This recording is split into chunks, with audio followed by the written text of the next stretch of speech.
Good afternoon. We are doing a quick how-to video on how to access student reports.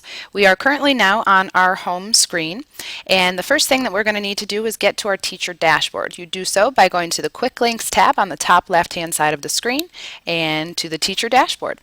From here, we will need to filter.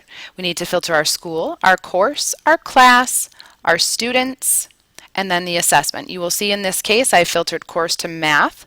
All the students have been selected, and the assessment I'm looking at is the Math 12 assessment. From there, you have a couple of different options down at the bottom of the screen. You can see an individual student report or a class summary report. Those are the first two that you'll be focusing on the next couple of weeks.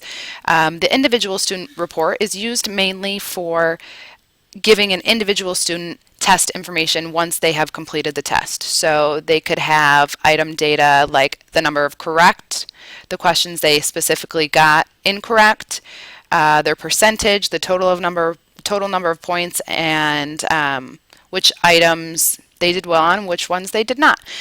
Individual student reports are solely used for, in most cases, giving that information back to the student so they could see where their challenges lie. There are a couple of different options for the individual student. We have three formats: the standard, the condensed, and the learning.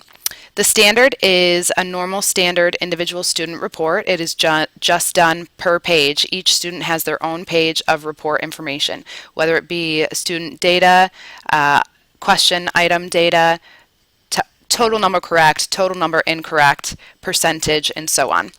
The condensed form, as you see here, is the same type of information but is condensed into 3 to 4 students per page. It also has the same type of information, just not taking up as much of the page.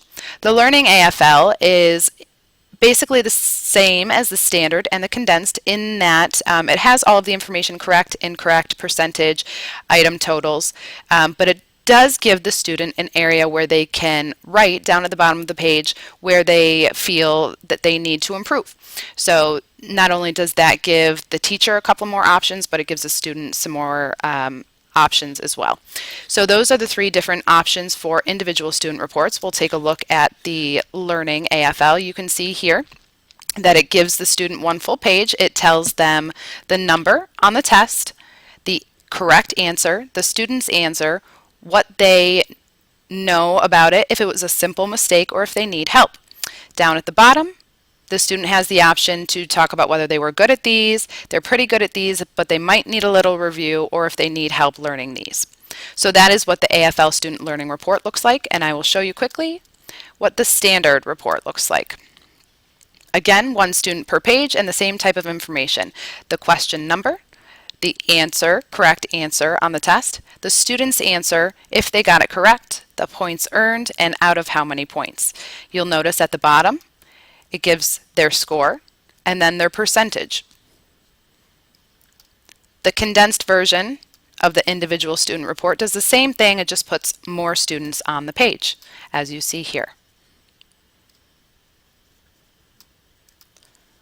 The class summary does all of the students on one page, or multiple pages, depending upon how large the class is.